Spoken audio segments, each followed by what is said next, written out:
jsem měl prachu málo, ale věci svý se nikdy neprodám.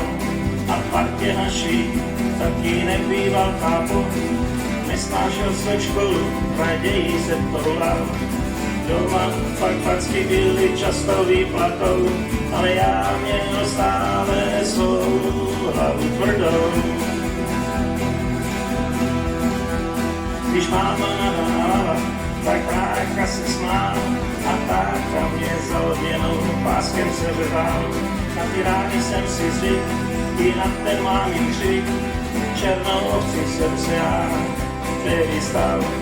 Dnes na ty časy občas vzpomínám, ale toulání vysnění stále v sobě mám. Nikdy jsem nemýval nad hlavou svatozář, pro někoho divnej vždycky jsem byl, jen já vím, co mám a jak jsem žil.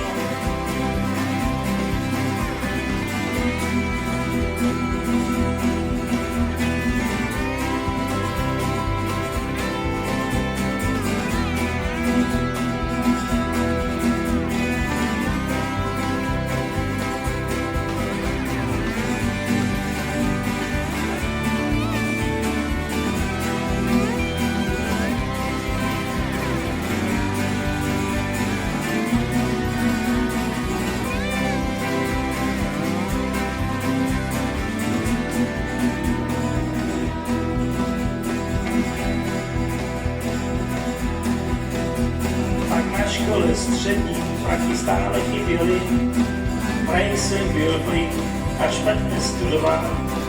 Holky, kluby, báry, večerky střídali, místo školy já na brigádách pracoval. Ale blbej, prej nejsem, mi všichni říkali, maturitu v pohodě na poprví já udělal.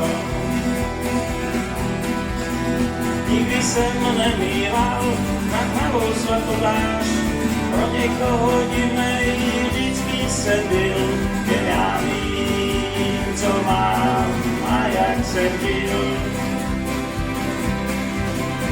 Ale vždycky jsem žil, i pratilky měl taky hlupá a vím, co je kriminál, jen já vím, jak jsem žil a jak jsem žil.